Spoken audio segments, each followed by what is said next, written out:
Kontrobersyal nga bar sa Bacolod City naman, maluwas asang wala permit to operate, hindi pagali ilimnan kag restaurant, kundi coffee shop ang nakarehistro sa Department of Trade and Industry.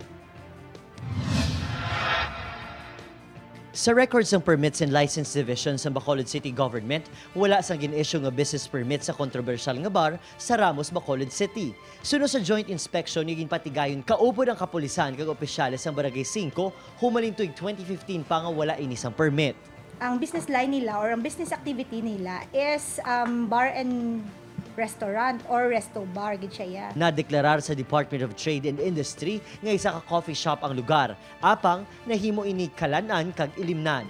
Rason sang tagpamuno sang grupo, on process ang city health permit sini, butang nga delayed ang ilang nga plaka. Ti dapat na ako nagsaka man ako namin nagboom ang imo negosyo from coffee shop ka lang una kapihan ka lang yabi tapos sa ulihi amo na nagbuta ka na sa mga liquors, may mga ara ka nanda tapos ga-serve ka ng mga food, may menu ka gid. So kinahanglan i-declare mo di sa city. Matapos gindagdagan sang first notice of offense ang bar, gilayon naman siniging proseso ang sala nga pagdeklara sa ilang nature of business. Humalin sa coffee shop, nahimo na ini bar and restaurant. Apang, wala pa natapos ang issue nga ginapang-atubang sini.